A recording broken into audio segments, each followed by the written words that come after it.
Esta semana no podcast Marketing por Idiotas. O melhor do Web Summit resumido para vocês. Fiquem por aí. Marketing por Idiotas. Olá a todos, sejam muito bem-vindos a mais um episódio do podcast Marketing por Idiotas. Hoje temos então um especial Web Summit, tudo o melhor, não é? Só a curadoria do grande Frederico Carvalho. Vamos falar sobre Diogo isso. Abrantes da Silva, também foste?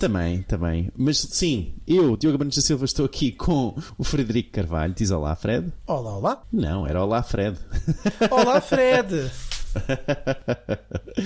Muito bem, estamos então hoje neste episódio um pouco mais tarde, na verdade estamos aqui um dia mais tarde daquilo que por norma costumamos publicar, mas temos um evento em Lisboa, sem dúvida fora do normal, e já vamos falar um bocadinho sobre ele, mas antes só de vos relembrar que não se esqueçam de subscrever. Então sempre que estivermos aqui todas as semanas, 2 vezes por norma por semana, estamos aqui, portanto não se esqueçam, se subscreverem recebem automaticamente então o episódio no vosso sistema de podcast, Spotify, iTunes, que não existe, Apple Podcasts aliás, e tudo. Muito bem, sem mais demoras, como nós gostamos aqui, vamos ao sumo deste podcast e aquilo que nós vos podemos entregar aliás, sobre o Web Summit. É isso, Fred? Sim, sempre para a gestão de expectativas, dizer que eu e o Diogo decidimos fazer aqui uma organização diferenciada daquilo que vocês estão habituados sobre as conferências, e ao invés de fazermos uma atualização por dia, vamos fazer uma atualização temática. Ou seja, vamos falar primeiro o que ouvimos sobre a inteligência artificial e os outros temas o Diogo vai introduzir. Não, exatamente, ou seja, obrigado, Fred, é um bom ponto.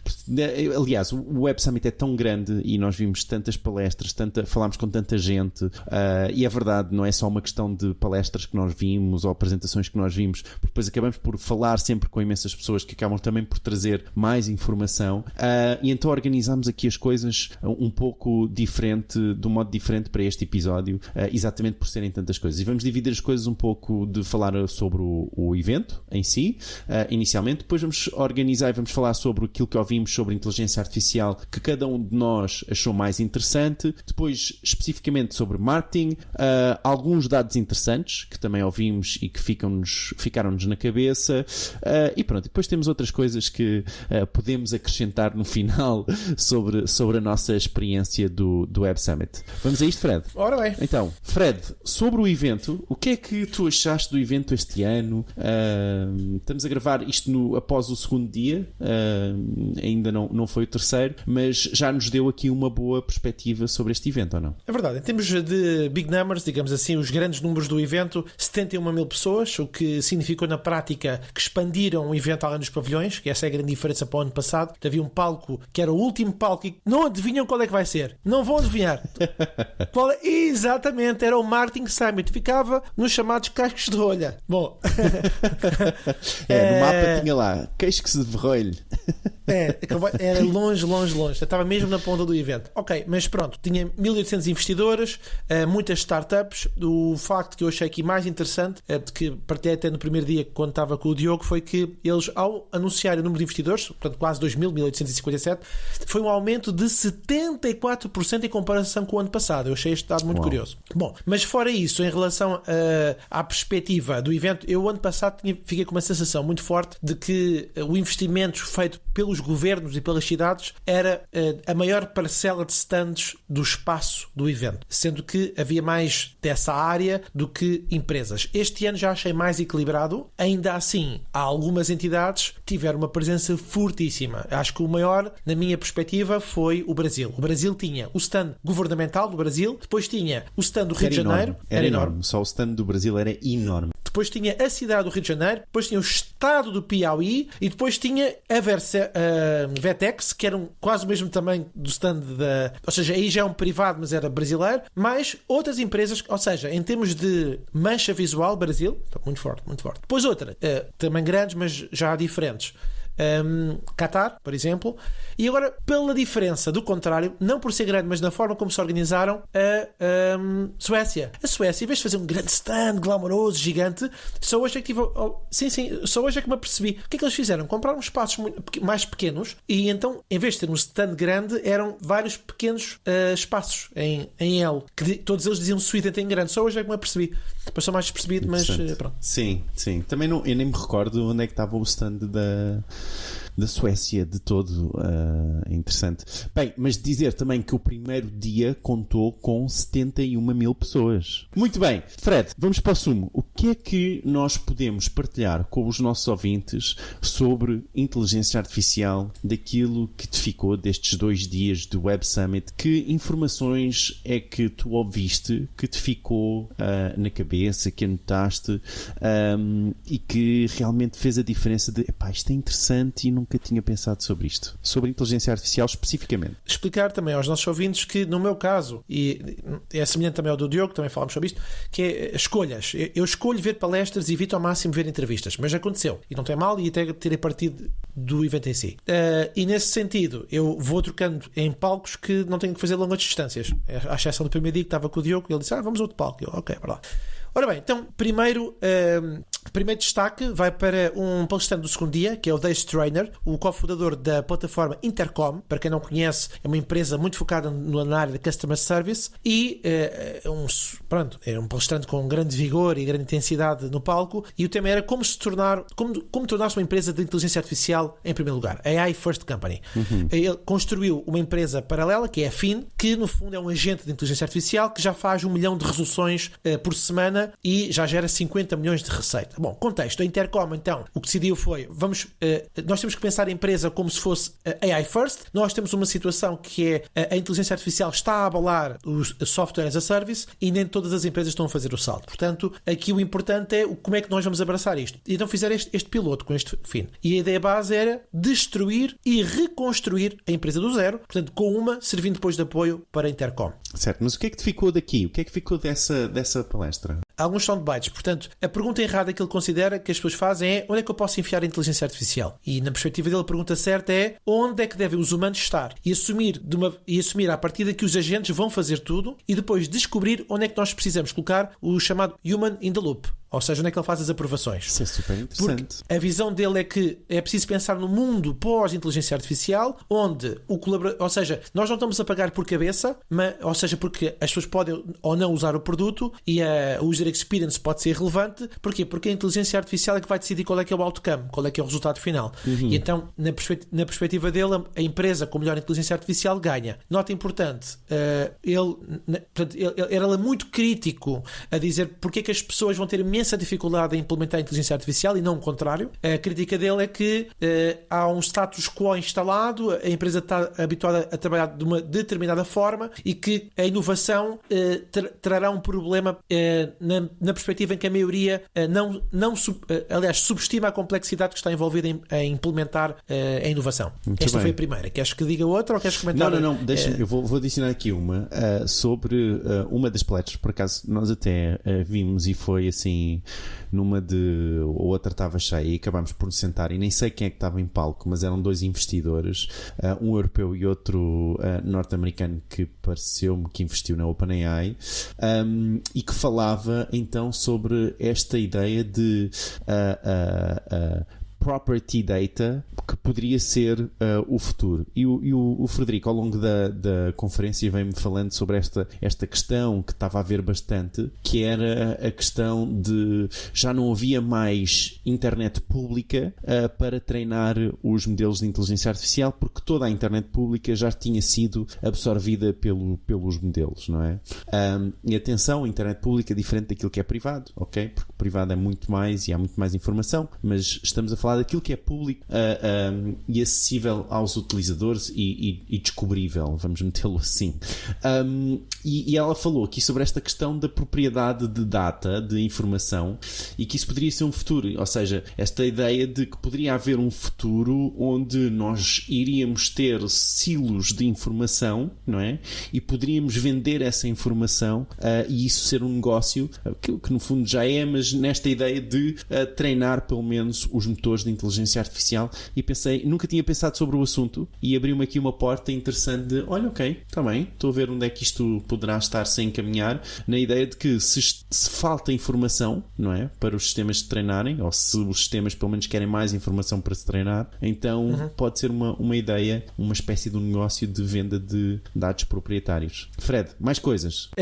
Na continuidade desse tema, uma das palestras no Palco AI Summit do Dani Yogatama, que é da Hack AI, que ele comentou sobre modelos multimodais. Foi aí que também nós surgiu essa conversa entre mim e o Diogo ao almoço. Portanto, a tese dele é que a multimodalidade, já vou explicar o que é, não é uma atualização incremental, é uma mudança fundamental. Porquê? Porque ele considera que, como lá está a internet pública, a informação na internet pública em texto já foi toda rastreada, o futuro é aprender do mundo físico. Portanto, o soundbite era: acabou-se a internet, já consumimos todos os dados de texto, a inteligência artificial cada vez é contaminada pelos próprios outputs, nomeadamente daqui para a frente com a inteligência artificial, com conteúdos gerados por aí, e o futuro está em aprender do mundo físico através dos tais dados multimodais. O exemplo que eu vi, e o que toda a gente percebe, é a câmara do trânsito que aponta para uma estrada e consegue determinar qual é que é a velocidade do carro, consegue ler o texto, neste caso a matrícula, o som, se houve acidente ou não, o que é que as pessoas estão a conversar, em resumo. Portanto, a ideia que ele comentou é que esta escala de dados visuais é a próxima fronteira. Qual escala? 10 milhões de fotos por minuto e 100 milhões de pessoas a fotografar agora. E o contexto científico que ele dá é a evolução, primeiro começou com texto, depois foi texto mais visão, e o que eles percepcionam como o futuro da inteligência artificial é texto mais visão, mais áudio, mais sensores. E, portanto, ele considera aqui que este é que vai ser o futuro da AI. Isso é interessante. O rapaz da Siemens, que esteve no palco principal, que eu não me recordo do nome do senhor. Não, desculpa, não era o da Siemens, era o da Qualcomm, ok? Que teve dos chips, que faz os chips Snapdragon, não é? E esteve no palco principal e falou exatamente desta ideia de 6G, ok? Este novo conceito, sei, passar do 5G para 6G, e que era a ideia de a conexão total de inteligência artificial, onde a inteligência artificial absorve todo o contexto, não é? Todo o teu mundo à tua volta, para absorver a informação, não é?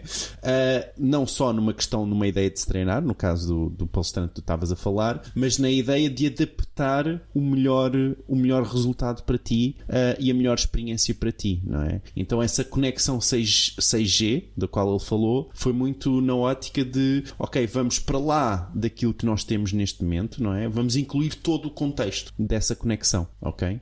E achei também interessante, e vai um pouco nessa linha. Mas Fred, conta-me mais coisas. Tenho aqui mais sobre inteligência artificial, mas tu deves ter mais. Primeiro dia, o Daniel Ulm, o Chief AI Officer da WPP, que gostei muito.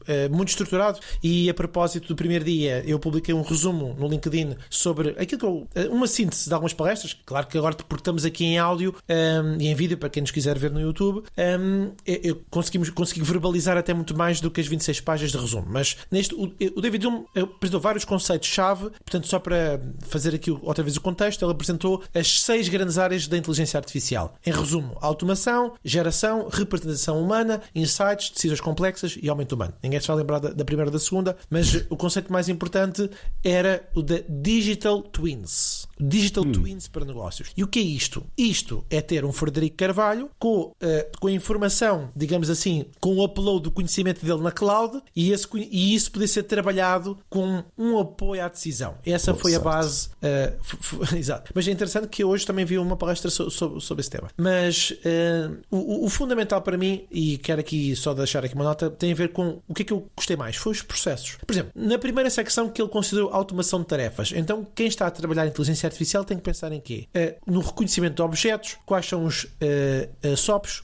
O SOPs é Standard Operating Procedure. Portanto, quais são os processos para nós podermos automatizar a informação. E uma coisa que achei muito interessante é, tu tens de conhecer bem o trabalho da outra pessoa para perceberes o que é que queres automatizar. Porque se não souberes, vais criar um bolo de problemas ou de iterações que não vai ter nenhum ROI. No caso da geração de conteúdo, incluía aqui imagens, vídeo, texto e música. Na representação humana, conhecimento sobre deepfakes, clonagem de voz, personagens digitais. Em resumo, havia aqui muita informação interessante. Sobre o Digital Twins.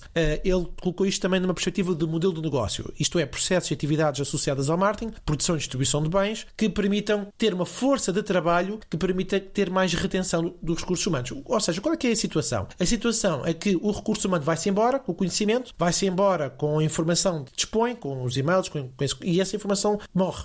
Portanto, e depois torna-se complexo perceber o que é que vai acontecer a seguir. Ele dá um exemplo de 5 pessoas para 5 trabalhos igual a 120 soluções possíveis. E depois mostra, digamos assim, as diferentes variáveis quando existe complexidade no trabalho do dia-a-dia e como é que a AI e os algoritmos de otimização podiam apoiar decisões empresariais se aquele conhecimento estivesse dentro de casa. Está bem, sim. É o valor, no fundo é uma espécie de ele destacou o valor funcional e o valor psicológico nas decisões de compra e nas decisões internas. Dá-me mais coisas aí sobre a inteligência artificial que rebentou a tua cabeça, que tu ficaste, isto é inacreditável, vou levar para o resto da minha vida. Fiquei sentado, pensei, não acredito que vou quebrar a minha regra porque eu só queria ver palestras. Então entra em palco uma senhora que eu não conhecia a empresa, fiquei a conhecer, se calhar alguns ouvintes já é-lhes familiar. O nome da senhora chama-se Jean DeWhite, da empresa Vercel, portanto é Chief Operation Officer. E qual é o contexto? Em 8 meses, na Vercel, ela transformou o inbound lead, ou seja, de 10 pessoas, para ser feito com uma pessoa. O foco é vendas e ter um agente de inteligência artificial. Portanto, soundbite, 99,5% de precisão na desqualificação de leads, uma pessoa a fazer o trabalho de 9, e ela explicou um bocadinho mais do contexto, que é isto é que é o futuro dos agentes de vendas. Portanto, o que é que acontece? Ela chamou os engenheiros e disse, olha, é o seguinte, nós temos 2 semanas para fazer um MVP, temos 4 meses para produzir e a ideia é conseguirmos ter no nosso funil um processo para conseguir qualificar as leads. Este é que é o objetivo. Então chamou os engenheiros, neste caso, e a base, contou ela, foi documentar tudo e depois criar um agente com muita supervisão inicial, e a expressão que ela utilizou foi como ensinar um estudante universitário. Pronto, deixei mais informações no PDF sobre o resumo do primeiro dia, mas o que eu achei aqui para mim foi o primeiro caso que eu ouvi de fizemos desta forma, neste tempo, e gerou este resultado. E eu fiquei muito satisfeito com isso. Interessante. E é um bom exemplo e claro exemplo de fazer não só uma empresa AI first, como o outro rapaz dizia, que estavas a falar anteriormente, mas na ótica de a possibilidade que não é? Portanto, é possível, não é? Foi ali um proof of concept de, não, espera, nós conseguimos criar e conseguimos fazer isso. Isso acho que foi interessante. Ok, mais alguma que te... Olha, hoje, final do dia, vi o CEO da Manaus. Para quem não conhece, a Manaus é um grande sistema de agente AI. Foi pioneiro, foi lançado em março de 2024 e teve digamos assim, um mercado exponencial porque, no fundo, ele conseguia agir como agente. Deixa eu só dar um contexto. Ele começou a palestra por tentar explicar o que era verdadeiramente um agente versus marketing de chatbots. Portanto, aqui a grande missão da Manaus, na venda que ele fez, foi democratizar o poder da inteligência artificial, mas na perspectiva da programação. Para pessoas normais, não só developers. Porquê? Porque a base do sistema é código. Claro. E por isso é que é AI coding. Pronto. Soundbites. Portanto, a ideia era o verdadeiro agente consegue fazer a função sem eu ter que explicar os processos todos. Ele descobre, para chegar do ponto A ao ponto B, ele é que vai imaginar como é que poderia ser esse processo, e ele diz que o que diferencia a Manaus de outros é não ter workflows. Eles não definiram workflows internos. De acordo com o que ele disse, o que eles têm é um agente que pensa por si próprio, faz as ações de forma voluntária e aprende sozinho. É Manaus ou Manos? Desculpa, só para perceber. Desculpa, é Manos, eu disse, não é? tens razão. Era Manos, peço desculpa. Isso. Manos. Manaus. Manaus é. Falámos de Brasil, pronto. Falámos de Brasil, já estava a viajar. Manus. Manos. Certo. Desculpa. Que tem 500 créditos grátis, tipicamente, quando alguém faz o registro. Ou então com o nosso link de afiliado. Não temos. Que não existe. Não existe. E em resumo, até porque isto vai bater com outro, vou só fazer depois aqui a ligação com outra palestra, que há aqui algumas coisas que ligam uma com a outra, mas só para fechar aqui este tema do Manos, que ele considerava que há 20 anos a barreira de informação era ter um computador. Hoje a barreira de informação é cognitiva / criativa em relação ao tema de perceber o que é um agente de inteligência artificial, e que ele reconhece que vai demorar algum tempo.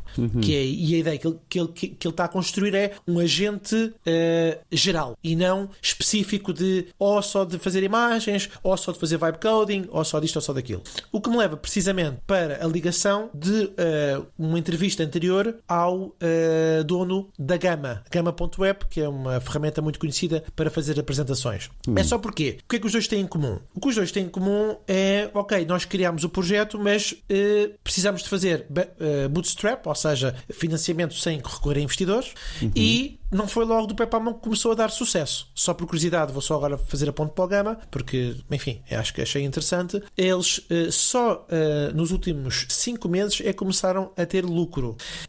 E ele contou ali um bocadinho a lógica, para quem não conhece a história da Amazon, não é? Que foi preciso esperar 13 anos. No caso dele, ele disse que não foi preciso esperar tanto tempo, só que é precisamente a lógica de as pessoas perceberem que, até para as empresas de inteligência artificial, os custos ainda são muito altos e que, portanto, não é porque de repente construímos um sistema que ele já está a dar lucro. O Gamma opta, curiosamente, de não ter mais do que 50 pessoas a trabalhar, portanto e toda a gente pensava que era muita empresa. Angariaram agora 2 mil milhões, foi esta semana, comentou na entrevista. Mas acima de tudo, e a perspectiva, eu diria assim, o senhor da Gamma era um tipo simpático, afável, não quer crescer com racional, e o da Manus é, como é que eu vou te explicar? Aquilo é para crescer até dar, é até arrebentar a bolha. Pronto, mas gostei muito dessas duas perspectivas de crescimento. Ok. Muito bem, então olha, Fred, porque temos que avançar, vou precisar... Queres fechar a inteligência artificial ou passar para o marketing? Vou só dar esta aqui de inteligência... Já não tens mais nenhuma de inteligência artificial? Tinha aqui mais duas. Então vá, tens mais uma, eu vou só dar esta, portanto, que eu achei interessante também. Portanto, primeiro, só para mencionar que o outro senhor da Qualcomm era o presidente e CEO da Qualcomm, o Cristiano Amon, que tinha falado sobre o 6G, e queria falar um pouco sobre esta do presidente da Microsoft, que teve em palco também, no palco principal, o Bradford Smith, que falou sobre a divisão que pode acontecer com a inteligência artificial. Exatamente. E então, esta questão de, por exemplo, os países que têm melhores chips e melhores equipamentos e mais equipamento, por exemplo, para a utilização de inteligência artificial, versus, na verdade, os países que mais estão a usar, onde a inteligência artificial está mais integrada. E que a diferença é enorme. E nós falámos um pouco disto no último episódio do podcast, não sei se te recordas, que era esta ideia dos países colonizados que estavam a usar os recursos dos países desenvolvidos, não é? Os países em vias de desenvolvimento com os países desenvolvidos. E é um pouco disso que está a acontecer exatamente com a utilização de inteligência artificial, e achei isso super interessante. E ele mencionou que realmente ainda existem, e partilhou um slide super interessante, que existem 3 mil milhões de pessoas que vão ficar possivelmente fora da inteligência artificial, ok? Portanto, que não irão adaptar a inteligência artificial no seu mundo, no fundo. E achei muito interessante esta ideia. Portanto, ele foi falar um pouco sobre educação, etc. Mas achei esta ideia interessante do mundo de pessoas com inteligência artificial e pessoas que vão ficar por trás e que não o vão utilizar, que era uma ideia que não tinha bem sentido, e achei interessante. Fred? A Microsoft, que investiu agora 10 mil milhões em Portugal, e é um ponto, precisamente no data center de Sines, o maior investimento de sempre, e E por acaso essa do Brad Smith era a única que eu tive quase a fazer uma concessão para ir para o palco principal, porque eu não vejo palestras dessas, porque está tudo gravado. Mas porquê? Porque eu li o livro que já tinha falado uma vez no podcast, há um ano ou dois, há um ano e meio, que era Tools and Weapons, The Promise and the Peril of the Digital Age, do Brad Smith, e é muito bom. E é precisamente na lógica de que o Diogo disse agora. Bom, Diogo, então é o seguinte... Só podes destacar uma, bora. Não, calma, respira. Deixa-me dar aqui o contexto para ti e para os nossos ouvintes. Eu, sobre o tema de marketing, tenho muito pouco. Tenho aqui algumas, mas não tenho tantas. Por isso, se me permites, eu vou aqui fazer duas, mas curtinhas. A primeira da Tiffany Rolfe, da agência RGA, que no fundo falou sobre como é que se reinventa a criatividade na era da inteligência artificial, com clientes como a Pepsi, a Google, Android, etc. E a Moncler. Bom, então o ponto, no fundo, e deixo só esta frasinha, ela disse: nós não podemos partir da filosofia que os websites estão mortos. tem o seu lugar. O futuro é de diálogo, cada pessoa tem uma experiência única, ok? Portanto, aqui é tudo bem. Só que, atenção a esta frase, criatividade agora é treinar sistemas, não criar deliverables individuais. Ok. E eu achei isto, ok, não estava à espera desta. Ele deu o exemplo de um trabalho que eles fizeram com o Google Android, com o rebrand Google Android, em que foram criados mais de 200 mil ativos de marca e muito foi feito com a inteligência artificial e com o contributo das pessoas. Outro exemplo que deu em palco foi da Moncler, em que o vídeo foi totalmente feito com a inteligência artificial há um ano. E eu comentei isso com o Diogo Almoço, eu fiquei parvo com a qualidade. E ela disse, pois, aquilo que vocês veem no mercado para o consumidor, já as grandes empresas têm antecipadamente. Desculpa, queres comentar uma coisa ou posso avançar para a última? Vai, avança a última. A última, também na linha, por isso é que eu deixei estas duas para a última, porque já não é tanto sobre gestão de empresa ou a perspectiva do marketing ou a inteligência artificial funcionar, mas já há uma ligação em relação a áreas específicas. Portanto, a anterior era criatividade, esta aqui é sobre design. Foi hoje o responsável de design da Adobe, que gera uma equipa de designers, researchers, engenheiros, etc. Portanto, atenção, aqui o modelo foi um dos pontos da palestra foi falar um bocadinho do modelo do Firefly, para quem já experimentou, não sei, mas foi um bocadinho à volta disso, mas há alguns pontos que era o design não é um output, é um processo. Fez citação. Ele diz que a Adobe usa a Cursor. Para quem não conhece, a Cursor é uma ferramenta que, no fundo, é uma espécie de vibe coding / otimizador de programação. Os próprios designers constroem funcionalidades para iOS usando o Cursor, mostram os códigos a engenheiros. E achei uma coisa muito interessante, que é hoje um protótipo em reunião, e isto é um mantra que eles têm na empresa. Um protótipo em reunião vale mais do que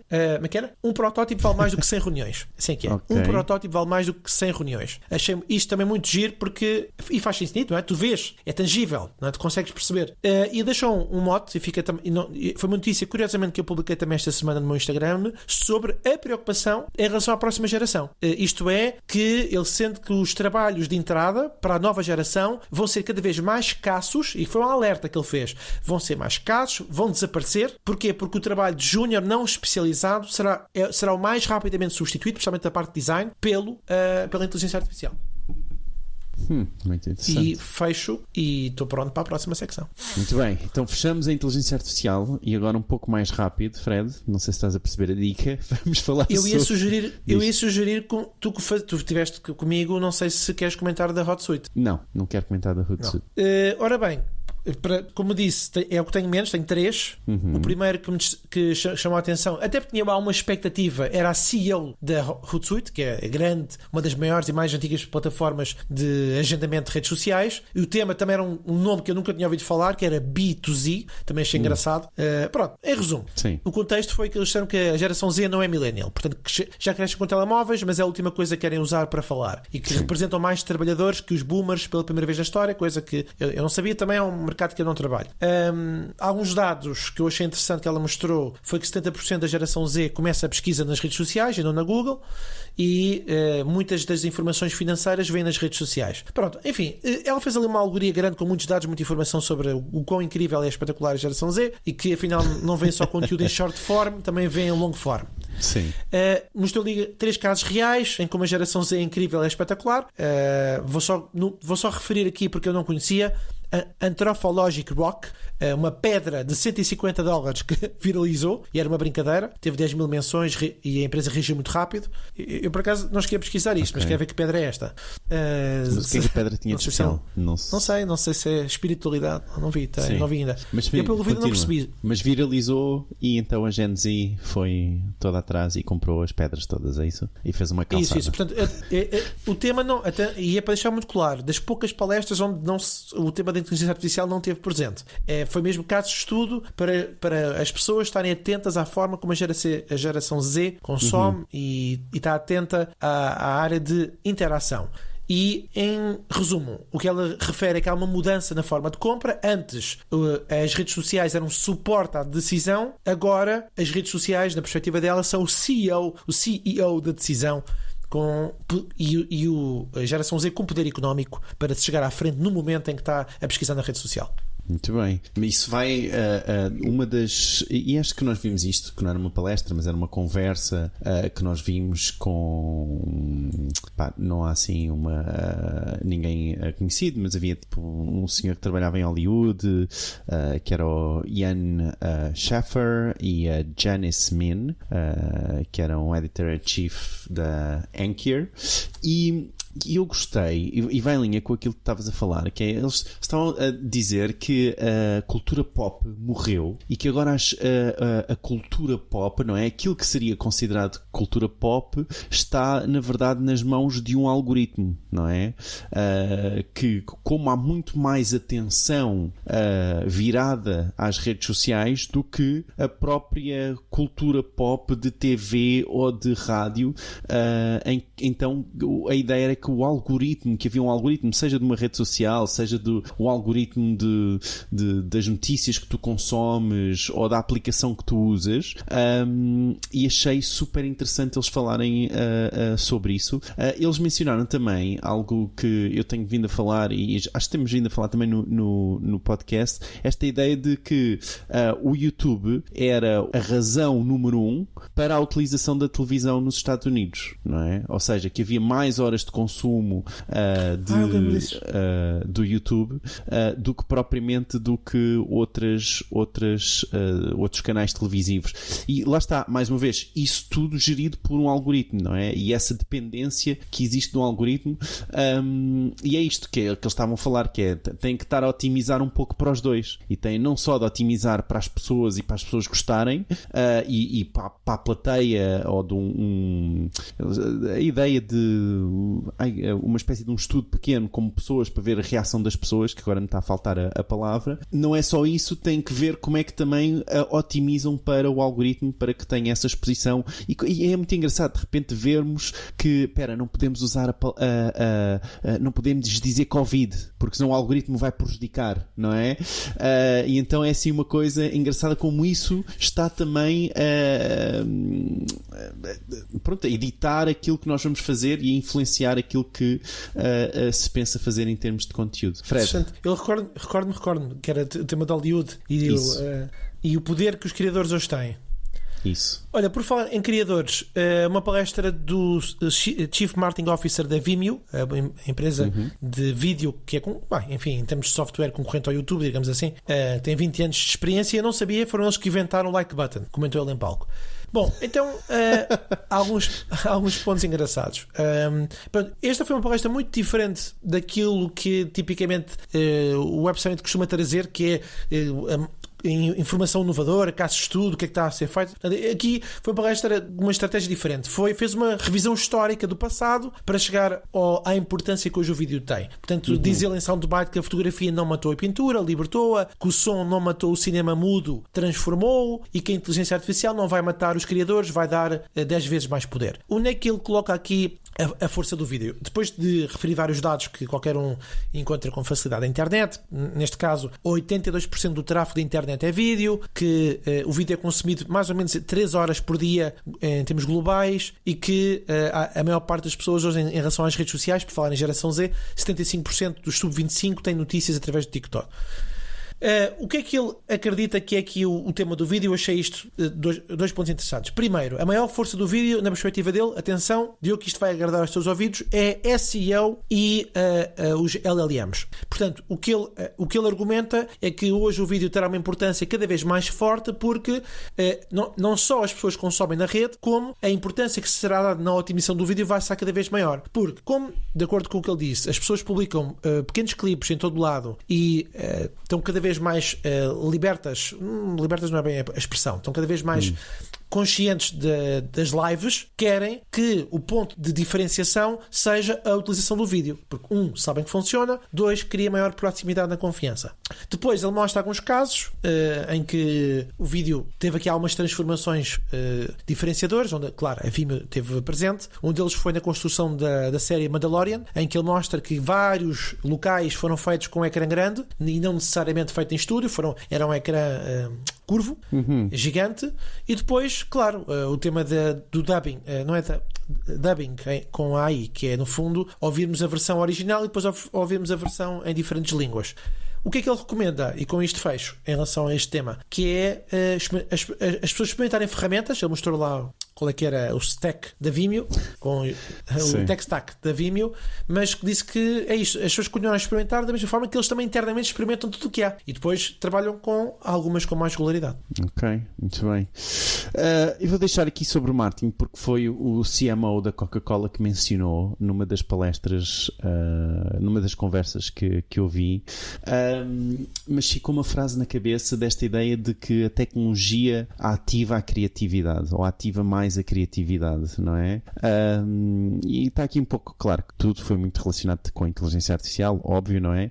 Mas nesta ideia de a criação, de usarem sistemas de inteligência artificial, seja para falar, para conversar, para criar, mas para lhes dar ideias sobre aquilo que devem criar a seguir, ok? Portanto, isto foi sobre uma talk entre o CMO da Coca-Cola e uma senhora Maria Genovese da MG Empower, mas a ideia sobre este ponto de usar tecnologia e ir logo na ótica de como é que eu vou estimular a minha criatividade, ficou-me assim um pouco na cabeça. Mais, Fred, para fechar, o marketing. Fechar mesmo.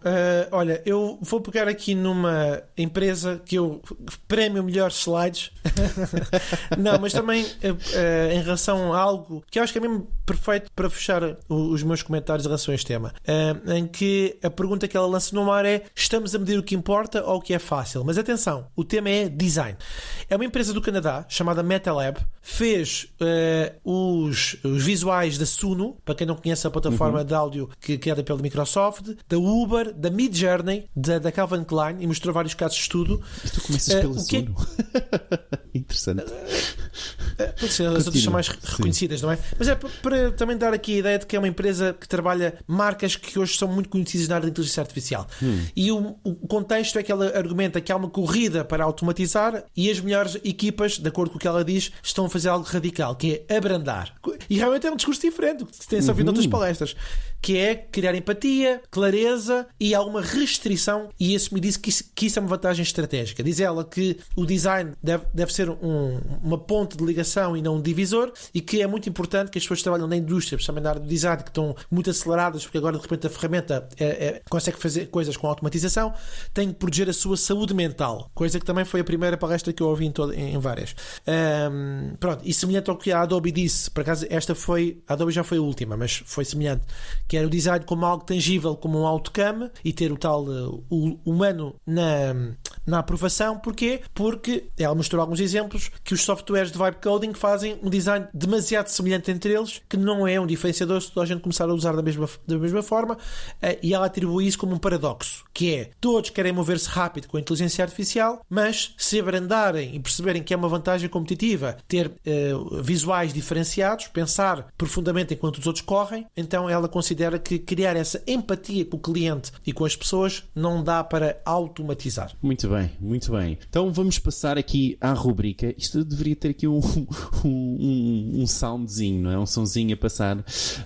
Se calhar depois eu adiciono em pós. Mas vamos passar então à rubrica de dados interessantes. Portanto, são dados no geral que por acaso estávamos naquela palestra e ouvimos: epá, isto é interessante, achei este dado interessante. E Fred, que dado assim interessante? Pode ser dados sobre qualquer coisa, não é? Que dado aqui interessante é que tu trazes em primeiro lugar? Queres um ou junto aqui alguns? Está bem, junta uns quantos, vai. Sobre inteligência artificial e criatividade. Desconhecia que 800 milhões de pessoas usam o ChatGPT todas as semanas, e o ChatGPT teve um crescimento de 4.700% de ano para ano no tráfego. Também não admira, não é? Com a quantidade de informação que lá existe. E outro dado interessante, e para isto fecho, que é 47% dos consumidores acreditam que a inteligência artificial deve fazer melhores recomendações que os humanos. Uau, ok, interessante. Boa, eu vou partilhar este. Não me recordo em que palestra foi, na verdade. Foi foi o senhor da Siemens no palco principal também, que era que existem 20 mil milhões de smart devices, portanto, eu presumo smartphones, no mundo, ativos no mundo, não é? Portanto, apesar de nós sermos 8 mil milhões de pessoas, não é? Portanto, isto dá mais do que 2 ponto qualquer coisa de smart devices por pessoas, não é? Por pessoa. Isso achei interessante. Agora, o smart devices, não sei se está aqui também wearables, etc., que podem ser aqui, tipo como um relógio, não é? Mas não deixa de ser muitos equipamentos. Ele falou um pouco sobre isso, sobre toda a informação que estes equipamentos estão a recolher, não é? E ele acabou por referir até que com tanta informação nós só podemos já contar com a inteligência artificial para essa análise, porque o ser humano já não conseguirá processar essa camada de informação e todas as correlações possíveis.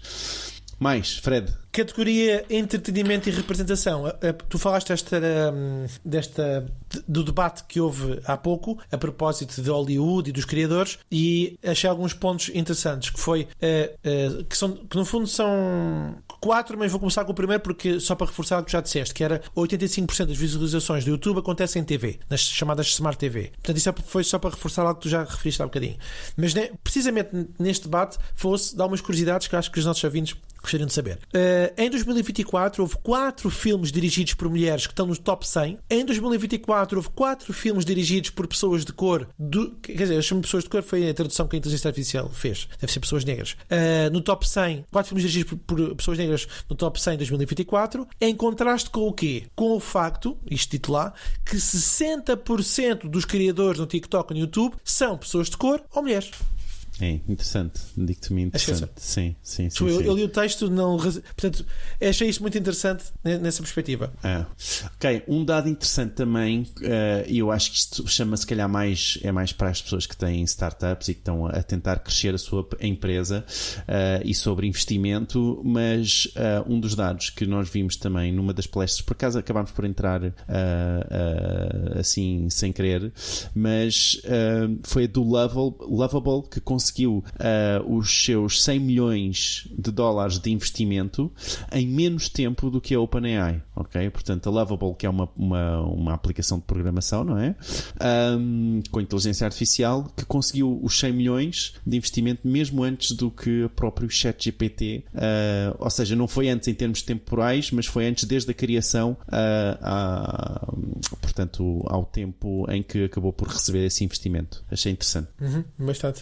Fred? Olha, sobre dados não tenho mais nada a acrescentar. Não? Então vamos para a categoria outras coisas. E as outras coisas pode-se encaixar aqui tudo, não é? Que é qualquer coisa que ouvimos, mas que não se encaixou nem num dado interessante, nem em marketing, nem em inteligência artificial, mas que tivemos no evento e pensamos que possa ser interessante partilhar. Fred, que outra coisa é que tu achas que possa ser interessante partilhar? Foi algo que eu portanto, curiosamente no palco do Marketing Summit, o chefe de inovação da Diageo, que nós vimos, portanto, tem as marcas como a Guinness, a Baileys, Johnny Walker, e houve aqui algumas soundbites. Aliás, assim que ele disse, eu comentei logo com o Diogo, vou registrar este soundbite, em que ele diz, disseram-me que eu não tenho que construir um relógio, tenho que construir uma fábrica de relógios, ou seja, um sistema de inovação para um portfólio diverso. E algo que me ficou na cabeça que eu nunca tinha pensado, ele disse, nós estamos a fazer whisky que só será aprovado em 2037. Portanto, a reflexão que fica para vocês, ele disse, era como é que se inova para um consumidor que não sabe o que quer daqui a 13 anos. E então eles comentaram que fizeram a compra de uma empresa para tentar que com a inteligência artificial seja possível prever as preferências futuras. Sim. Isso foi interessante, sim. E a outra... Diz. Desculpa. Vai. Ainda na mesma. E a comentar, ele também mostrou o exemplo que foi o lançamento da Guinness 0.0, que era no fundo de dizer Guinness isso. sem álcool. Então vai. Não, é só que, primeiro, que é a cerveja sem álcool mais consumida, e achei super interessante, e o quão difícil foi inventar, portanto, uma Guinness, e que eles tiveram que fazer investigação científica para conseguirem emular ao máximo a Guinness, mas numa versão sem álcool, e que até acabaram por fazer um recall do produto depois de o lançarem, e lançaram depois, então, só depois do Covid é que voltaram a lançar para o mercado, e aparentemente é um sucesso enorme, sendo das cervejas, acho que é non-alcohol beer most sold, ou uma coisa assim. Portanto, achei também interessante. Nós, neste último tema que estamos a abordar, até porque estamos a aproximar-nos do final do episódio, este aqui eu colocaria na categoria inovação, mas ele partilhou uma estrutura muito interessante. Claro que visualmente é mais impactante, mas talvez verbalizada seja possível perceber. Ele diz que uma equipa de inovação deve ser projetada como se fossem duas equipas. A primeira, do lado esquerdo, é a chamada Core Innovation, que está focada em crescimento e na área comercial, e a outra, a do lado direito, é a Breakthrough, ou seja, que pensa na experiência, que é separada, que é autossuficiente. E este processo de tentar progredir é muito importante. E ele até deixou uma nota que é engraçado, que é o trabalho do chefe de inovação é criar um espaço para as pessoas da equipa serem corajosas, ou seja, protegê-las para não questionarem se devem continuar ou não. Ou seja, para arriscarem. Sim. E eu achei esta interessante. Gostei da filosofia. Da abordagem. Muito bem, gente, ficamos por aqui hoje. Só de vos relembrar o nosso grupo de WhatsApp em w.marketingporidiotas.pt. É lá onde o Fred está a partilhar todas eu acho que este dia tinhas dito que teve 90 páginas de informação, de notas que tiraste. Portanto, Só à no data que segundo estamos dia. a gravar o episódio, eu registrei 67 páginas de Word, e é o que já está público e está no nosso grupo, esse documento. O do segundo dia, que ainda não fiz, ainda vou fazer, tenho 97, portanto é capaz. Mas calma, que o resumo da primeira dia foram 26 páginas e não é condensado, é visualmente apelativo. Esta aqui se calhar é capaz de ter uns 35. Porque depois também cede mais, as pessoas não veem. Certo.